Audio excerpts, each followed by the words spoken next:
agradecer la presencia y a presentar al doctor Miguel Carbonell Sánchez. Él es... ¿sí? Ok. Él es doctor en Derecho por la Universidad Complutense de Madrid y licenciado en Derecho por la Facultad de Derecho de la UNAM. Actualmente es investigador de tiempo completo por el Instituto de Investigaciones Jurídicas de esa casa de estudios y profesor de la Facultad de Derecho de la misma universidad. Cuenta con el nivel del PRIDE y el nivel 3 del Sistema Nacional de Investigadores. Sus principales líneas de investigación giran en torno al derecho constitucional, la transparencia gubernamental, la reforma del Estado, los juicios orales, el derecho a la no discriminación y las políticas públicas sobre los derechos sociales, temas sobre los cuales cuenta con numerosas publicaciones, además de comentar la edición más comparada de los estudiantes de Derechos de la Constitución y salir recientemente en una revista especializada en Derecho muy bien editada, a toda plana. Entonces, doctor Carbonell, tiene usted la palabra. Gracias, muy buenas tardes. Antes que nada, una disculpa por haber llegado tarde, pero, en fin, el tráfico, tengo muchas excusas muy buenas para haber llegado tarde, pero el tráfico es la más recurrente. Así que perdón, señor presidente de la mesa, señor moderador, una disculpa a usted y a todos los que hoy nos acompañan. La mesa 3 se llama Elementos fundamentales para la procuración y la impartición de justicia y sus desafíos para la transparencia.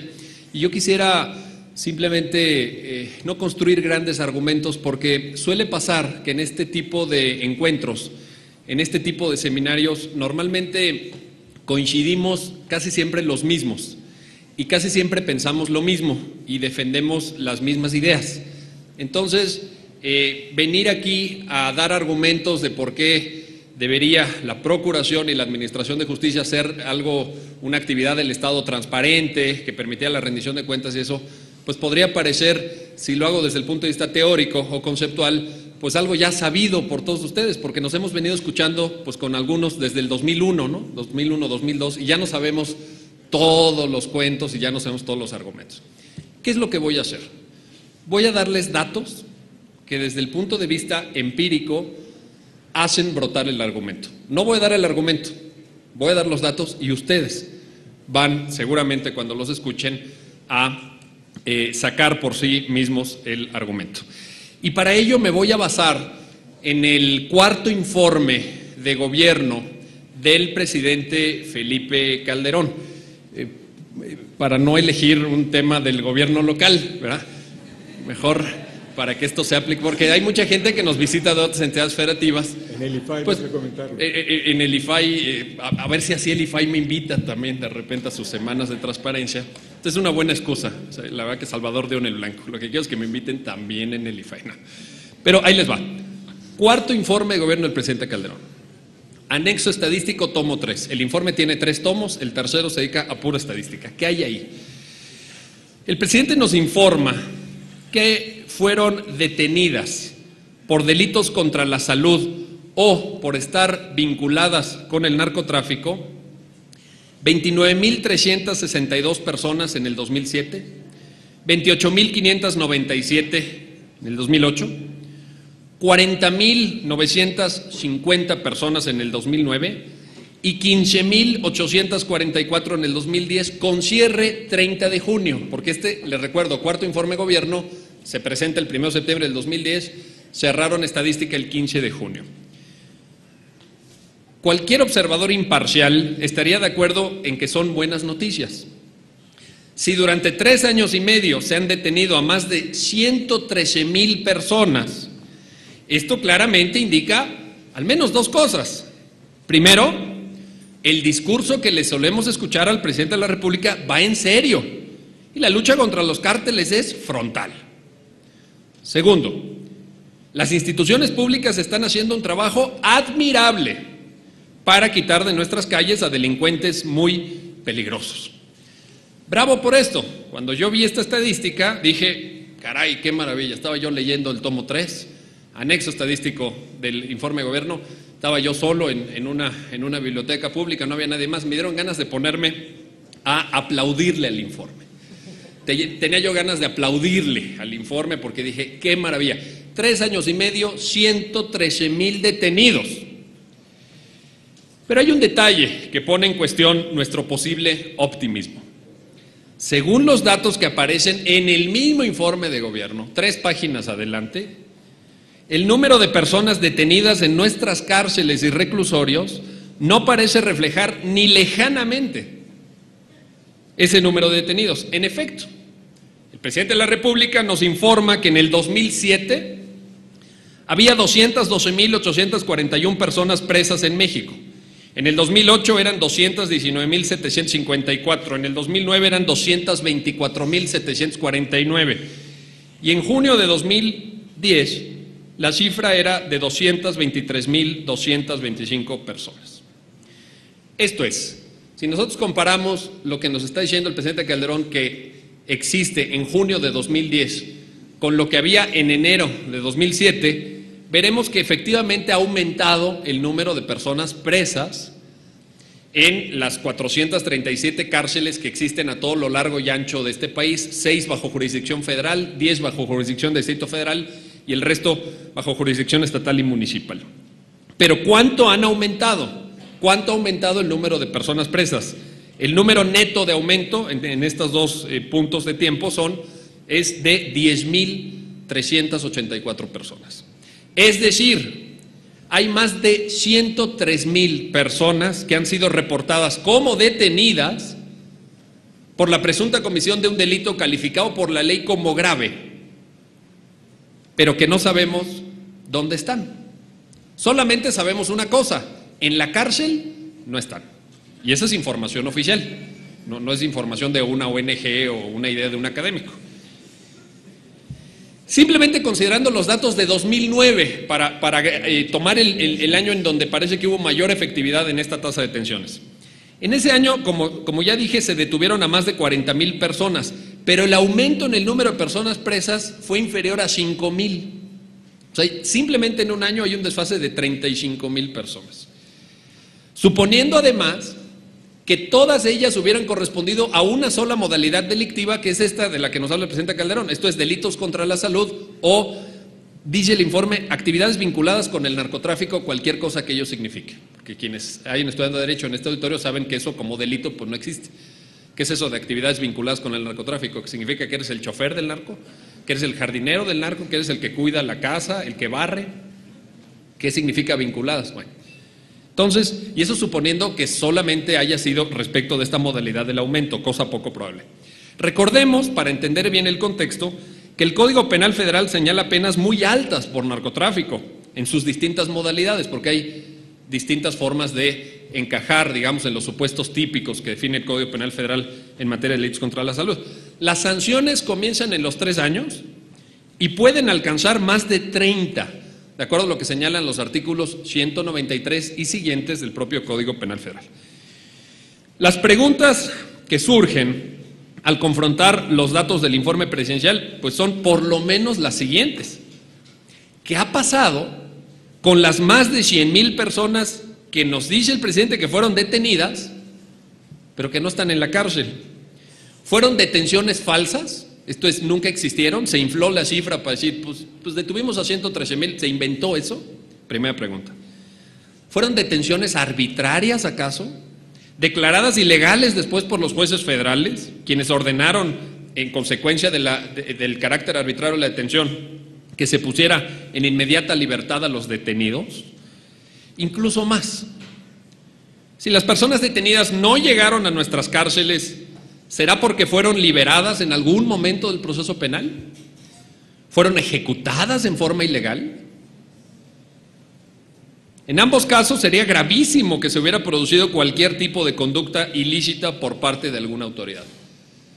Si no sabemos dónde están, si necesitamos saber en qué momento del proceso judicial salieron, si los dejó ir la policía, si los dejó ir el MP, si los dejó ir el juez, si se escaparon de la cárcel, ¿necesitamos o no transparencia? La respuesta creo que es evidente. Pero no solo eso. Efectivamente muchísima gente llega finalmente, la mandan, la remiten, como dice, la consignan, la llevan ante el Ministerio Público, y ahí de nuevo los informes de labores del presidente de la República nos indican cosas muy curiosas. No voy a tomar el cuarto, voy a tomar el quinto informe de gobierno. Esto es el que se presentó apenas en septiembre del año 2011. En el quinto informe de gobierno, el presidente Calderón nos informa, por ejemplo, lo siguiente: ¿cuánto tarda en promedio la tramitación de una averiguación previa ante la PGR? Fíjense, en el año 2006, tramitar una averiguación previa por parte de PGR tardaba 269 días. En 2007, 151 días. En 2008, igual, 151 días. En 2009, 172 días. Y en 2010, 153 días. ¿Qué surge de aquí? Primero, el tiempo de tramitación de una averiguación previa parece bastante prolongado, pensando que no es un proceso judicial, sino precisamente algo previo, algo donde tienes que juntar elementos pues importantes, pero ciertamente menores en el conjunto de la actividad del Estado que tiene que ver con el combate a la delincuencia. Segundo, no solamente es muy prolongado el tiempo, sino que es muy variable. Puede pasar de 269 días en 2006 a 151 al año siguiente. ¿Por qué? ¿Dónde está la variación? ¿Será que se pusieron las pilas? ¿Será que en el 2006 eran muy lentos? ¿Será que ya era el final del sexenio y les daba un poquito más de... pues estaban distraídos, ¿no? Pensando en otras cosas. ¿Qué pasó ahí? ¿Podemos saber qué pasó ahí? No. Entonces necesitamos también en el ámbito de la Procuración de Justicia transparencia para saber exactamente a qué le dedican tantos días nuestros ministerios públicos federales. ¿Qué es lo que hacen? ¿A qué actúan bien, no actúan bien? ¿Están dormidas las averiguaciones previas? ¿Cuánto tiempo pasa sin que haya una actuación? ¿Qué periodo de tiempo media entre una y otra? En fin. No solo eso, en el quinto informe de gobierno el presidente Calderón nos dice, viene un cuadrito ahí muy interesante que dice: porcentaje de órdenes de aprehensión, reaprehensión y comparecencia negadas por los jueces federales. Fíjense bien. Reúne elementos del Ministerio Público Federal suficientes para considerar que procede una orden de aprehensión. Va con un juez federal, con esos elementos va con un juez federal el Ministerio PGR, vaya. ¿Y qué le contesta el juez federal? Ahí les va. El 25%, una de cada 4 órdenes, fueron negadas en el 2008. En el 2009 les negaron el 33%, una de cada 3. Y en el 2010 les negaron el 38% de las órdenes de aprehensión, reaprehensión y comparecencia. A mí me suena esto, yo no sé qué opinen ustedes, a mí me suena que alguien no está haciendo bien su trabajo. A mí me suena que una tasa tan alta de bateo, porque te están bateando, vas y dices, oiga, por favor, líbreme esta orden.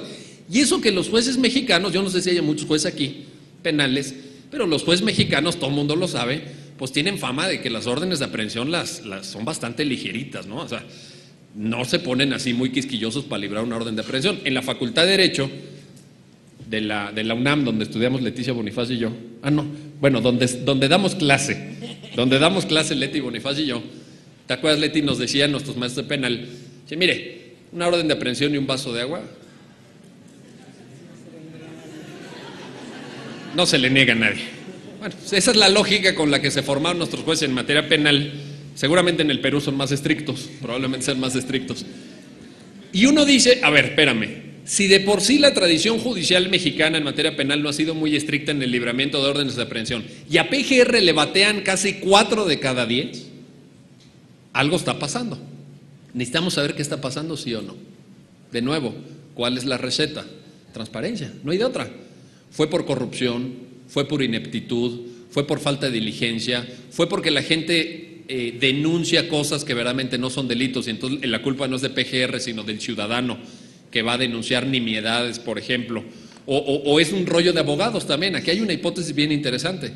Los abogados intentan transformar un proceso que es ordinariamente civil, un cobro de una deuda, por la vía penal para presionar al deudor, y entonces denuncian la posible comisión de un delito de fraude cuando en realidad tendrían que haber tramitado un juicio en el orden de lo civil, y entonces los abogados también están alentando precisamente este tipo de inconsecuencias.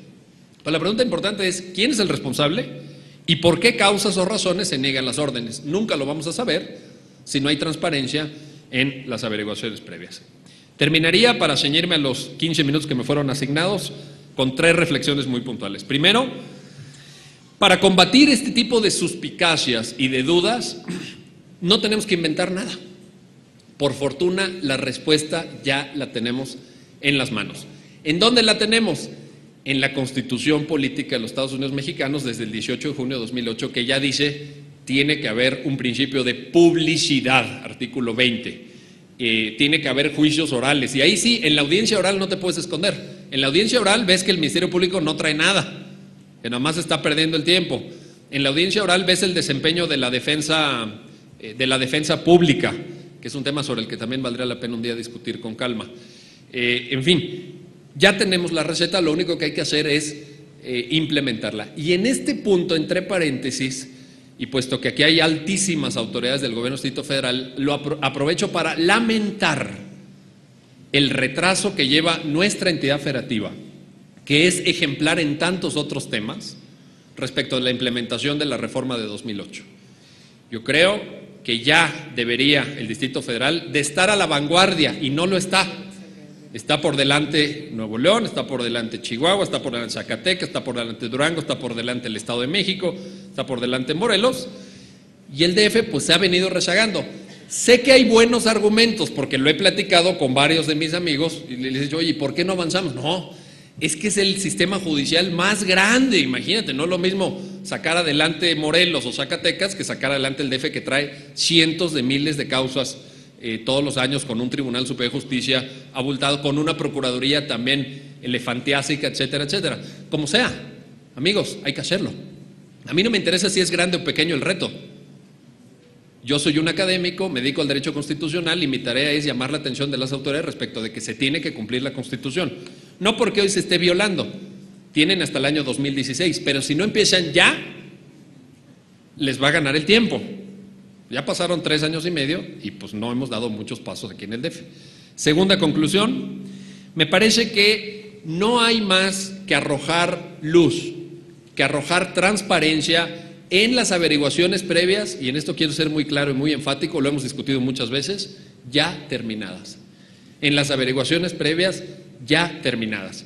No como ahora, en donde teóricamente la ley dice que no se puede dar a conocer ningún elemento que obre en una averiguación previa en trámite, y sin embargo en los periódicos todos los días, en todos los periódicos salen informaciones relativas al contenido de las averiguaciones previas, no solamente que no han sido consignadas, sino que todavía no han sido terminadas de integrar, o incluso peor, cuando presenta la policía a detenidos en los medios de comunicación. Y esto nos permitirá, tercera y última conclusión, y con esto termino, esto a su vez nos va a permitir deslindar responsabilidades. Esto es saber exactamente qué actores están haciendo bien su trabajo y qué actores están mostrándose negligentes. Porque hoy en ustedes platican con un litigante en materia penal, lo platican con un juez penal, lo platican con un MP, y todos le echan la culpa al otro. El MP dice, uy, el juez se corrompió. ¿Por qué lo dijo? Pues es un juez corrupto. El juez te dice, espérame, me mandaron una averiguación previa que yo no tenía manera alguna de dictar la orden de aprehensión, no traía nada, la averiguación previa era hueca, era puro rollo. Los litigantes dicen, todos son corruptos, los MP, los jueces, todos. Entonces, uno como ciudadano, pues se queda un tanto azorado, ¿verdad? Dice, oye, ¿y dónde quedó la bolita? ¿Cómo saber quién es el verdadero responsable del desastre monumental que hoy vive nuestra justicia penal en el ámbito de la procuración y de la administración de justicia? Pues simplemente arrojando transparencia. En ese sentido, recupero esta frase del juez Louis Brandeis, que varios de ustedes me han escuchado muchas veces.